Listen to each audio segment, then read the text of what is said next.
সভানেত্রী, জাতীয় পার্টি এবং বারোদলীয় যুক্ত নেতৃবৃন্দ, সামনে মিডিয়া ব্যক্তিবৃন্দ এবং আগত 12 দলীয় ভোটের কর্মীবৃন্দ, সবাইকে আমার সালাম জানাচ্ছি। আসসালামু আলাইকুম।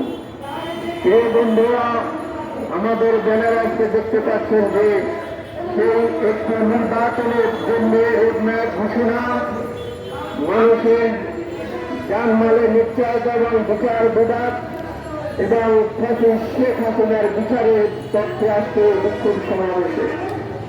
সেই বন্ধুরা, আমরা যার বিচার চাচ্ছি, এই মহান শেখ মুজিবুর রহমানের শেখ পরিবারের যে প্রকৃতি এবং তার যে দুর্নীতি, এটা শুধু আজকে শুরু হয় না, বা আমরা 15 বছরে যার বিরুদ্ধে একটি আন্দোলন এবং 2024 সালের জুলাই আগস্টে ছাত্র জনতার গণহত্যার মধ্য দিয়ে যাকে পালিয়ে যেতে বাধ্য হয়েছে ওই ভারতে, এই শেখ পরিবারের শুধু বিচার যদি করা যেত, কারণ এই শেখ পরিবারের শেখ মুজিবুর রহমান ছিল দুর্ভিক্ষের জনক, রক্ষী বাহিনীর জনক, বিনা পরিশ্রমে বিনা যুদ্ধে তিনি এদেশের জাতির পিতা হওয়ার সম্ভাবনা দেখেছিলেন এবং তারই কন্যা বাংলাদেশের নীরব জনগণের গণতন্ত্রের উপর চাপিয়ে দিয়েছিল জাতির পিতা নামে। কিন্তু আমাদের কথা পরিষ্কার, প্রিয় বন্ধুরা, আজকে আপনারা দেখতে পাচ্ছেন এই বাংলাদেশ একটি ষড়যন্ত্র করে বাংলাদেশের বিরুদ্ধে এই শেখ পরিবার বাংলাদেশের অর্থনীতি, মানুষের ন্যায় নীতি, গণতন্ত্রের আমাদের গণতন্ত্রের জন্য যে লড়াই, সেই লড়াইয়ের সম্পূর্ণ ভবিষ্যৎ করে দিয়েছে এই শেখ পরিবার। এই শেখ পরিবারকে কোনোভাবে ক্ষমা করা যাবে না। এই শেখ পরিবার বাংলাদেশের জন্য একটি কলঙ্ক অর্জয় ছিল দীর্ঘ 15 বছর। এই শেখ পরিবার বাংলাদেশের বিরুদ্ধে গণতন্ত্র হত্যা করে এক ধরনের বাদশাহ কায়েম করেছিল। এই বাদশাহ ছিল বাংলাদেশের গণতন্ত্রের জন্য একটি হুমকি স্বরূপ।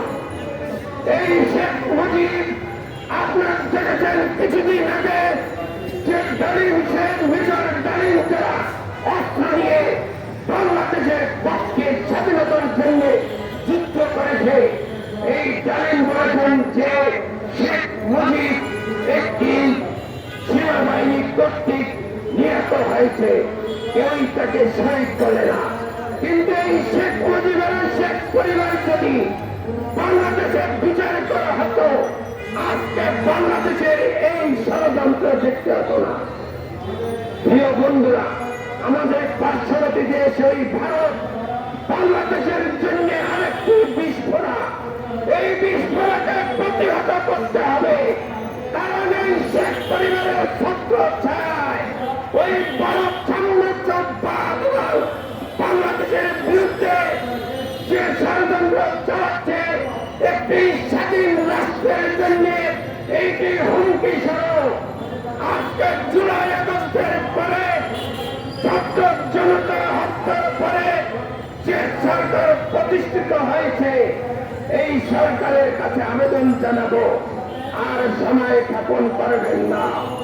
একটি নির্বাচনের জন্য যদি রোডম্যাপ দিয়ে আপনাদের ক্ষমতাকে হস্তান্তর করবে, যে নির্বাচন মানুষ 15টা বছর দিতে পারে না, যার ভোট সে ভোট তাকে দেবে, যার ভোট সেই ভোট করবে, সেই ভোট 15টা বছর এই ফ্যাসিস্ট শেখ হাসিনা করতে দেয় না।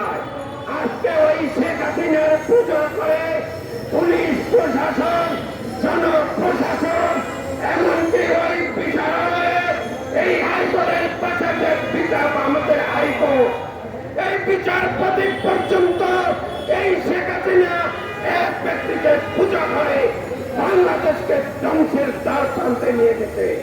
এই ধ্বংস যদি উদ্ধার করতে হয়, আজকে প্রধান উপদেষ্টা আপনাকে বলব, দ্রুত একটি রোডম্যাপ করে একটি নিরপেক্ষ নির্বাচন বাংলাদেশের কাছে গ্রহণযোগ্য নির্বাচন করে রাজনীতির হাতে ক্ষমতা ছেড়ে দেয়।